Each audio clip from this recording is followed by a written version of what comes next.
Ya pemirsa, puluhan warga negara asing membangun tenda tepat di kawasan Kuningan, tepatnya di jalan di depan gedung UNHCR. Dan memang para pengungsi dari warga negara asing ini sudah menggelar tenda kurang lebih selama 2 tahun lamanya, meskipun para pengungsi ini bergantian. Dan saya akan menunjukkan situasi terkini di tempat ataupun di tenda pengungsian yang saat ini dibangun oleh para warga negara asing. Bisa disaksikan bahwa saat ini tepat di belakang saya banyak sekali tenda-tenda yang sudah berdiri, bahkan yang mengungsi di sini tak hanya orang dewasa saja. Tadi kami juga melihat ada beberapa anak-anak yang ikut mengungsi di sini. Dan sebagai tambahan informasi bahwa mereka ini merupakan warga negara asing yang saat ini sedang meminta bantuan kepada pemerintah Indonesia, yaitu ada beberapa tuntutan diantaranya mereka meminta agar segera diberikan bantuan dan bisa dikirim ke negara-negara lain, karena mereka menuturkan selama mereka mengungsi di Indonesia dari negara asalnya, mereka tidak diperkenankan untuk bekerja ataupun untuk bersekolah, sehingga itu membuat mereka bingung. Lantas apa yang harus mereka lakukan di sini? Dan untuk mengetahui lebih lanjut bagaimanakah prosesnya, kita akan mencoba wawancarai salah satu pengungsi yang sudah ada di sini. Halo, dengan siapa namanya? Halo, assalamualaikum teman-teman. Saya Khan Ibrahimi dari Afghanistan. Oke, dari Afghanistan. Sudah berapa lama di sini? Saya sudah 10 tahun tinggal di Indonesia. Oke, saat ini kamu mendatangi gedung ini, apa yang ingin kamu lakukan? Saya datang di sini untuk appointment karena saya sudah 10 tahun di sini. Saya pernah tidur di pinggir jalan 6 bulan, setahun. Saya di imigrasi sudah 6 bulan. Waktu saya umur 16 tahun, saya ditangkapi sama polisi di imigrasi Kalidris. Masih ada itu interview sama TV juga. Saya di situ selama 6 bulan. Seminggu 1 jam saya boleh keluar, boleh bisa lihat matahari cuma hari Jumat pagi. Terus saya pas sudah keluar dari jail, dari imigrasi, terus saya langsung ke sini lagi. Saya minta hak saya, kenapa saya udah lama tinggal di sini, 10 tahun, 11 tahun, ada yang 22 tahun juga tinggal di sini. Tapi nggak ada balas sama sekali sama UNHCR. Oke, selama ini kamu tinggal di mana? Selama ini saya tinggal di Tibet, tinggal di Sudirman, pernah tinggal di Tanah Abang, di Bogor. Sekarang saya tinggal di Bekasi. Oke, dari selama kamu tinggal di Indonesia, apakah itu mendapatkan bantuan dari pemerintah Indonesia atau mungkin mendapatkan bantuan dari UNHCR ini? Saya waktu saya umur 16 tahun, saya pernah bantuin sama CWS. Pas saya udah 18 tahun, mereka bilang kita nggak bantu kamu lagi karena kamu sudah 18 tahun. Terus saya tidur di pinggir jalan di Kalidris, ditangkap sama polisi. Ntar saya keluar dari sana, dibantu sama IOM. Terus saya punya 3 anak, tapi anak-anak saya nggak bantu sama IOM atau sama ini sering nggak. Cuma saya doang dibantu. Berarti selama ini kamu mendapatkan kebutuhan itu dari sendiri. Dan selama di Indonesia apakah kamu bekerja?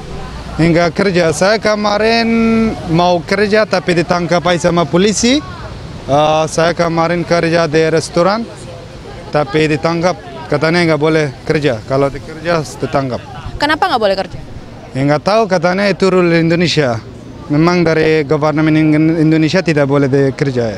Tapi kamu memiliki kartu dari UNHCR ini? Ya, saya memiliki, tapi kartu ini nggak pakai apa-apa. Cuma bisa dipakai untuk jalan-jalan di Indonesia. Kalau saya mau kerja, tidak bisa. Mau punya lisens, tidak bisa. Mau beli simpati walaupun mau beli SIM card untuk HP, saya nggak bisa. Registrasi harus pakai KTP sama kartu keluarga. Saya kalau mau beli SIM card, terus saya harus cari orang untuk registrasinya. Masa itu buat pakai apa? Itu walaupun kita bisa nggak pakai apa-apa, cuman itu ada kartu buat nggak bisa ditangkap sama polisi doang. Oke, lantas hari ini kedatanganmu ke sini untuk apa? Dan apa yang kamu mau?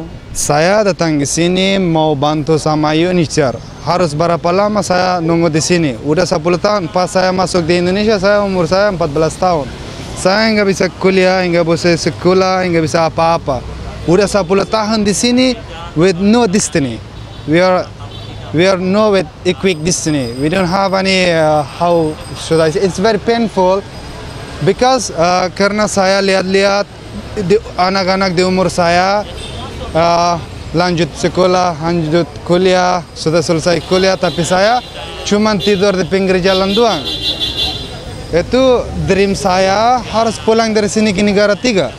Kan bapak saya sudah meninggal, mama saya udah meninggal. Saya lari dari Afghanistan ke sini untuk amanan.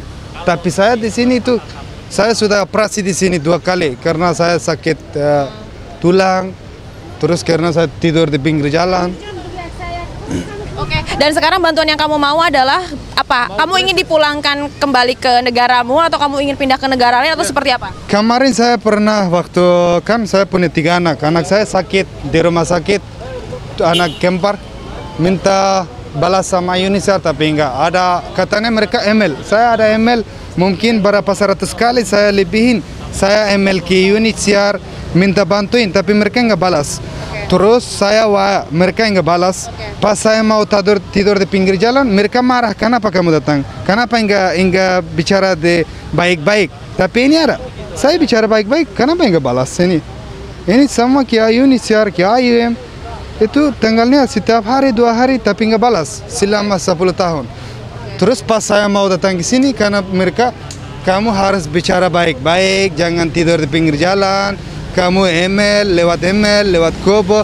Pas saya lewat email, lewat Kobo nggak balas, nggak baca. Oke, berarti alasan kamu untuk mengadakan seperti ini ya, tenda dan tidur di pinggir jalan itu karena memang dari UNHCR ini tidak memberikan respon ketika di email, tetapi ketika sudah ada aksi memasang tenda di sini barulah mereka merespon seperti itu. Ya. Saya mohon maaf dari orang-orang Indonesia, mohon maaf dari negara Indonesia kita untuk ganggu-ganggu di sini. Tapi mereka harus tahu kita juga nggak suka bikin ganggu di jalan. Kita serius nggak mau sama sekali. Itu saudara-saudara kita. Itu kita terima kasih dari orang-orang sini untuk kita bisa hidup tinggal di sini. Tapi susah. Itu this is the only way we can come here. Ini cuman ada jalan ini. Kita harus ke sini. Kalau kita nggak ke sini, walau 20 tahun, 30 tahun mereka nggak respon. Oke, baik. Thank you so much ya. Silahkan lagi kembalikan melanjutkan.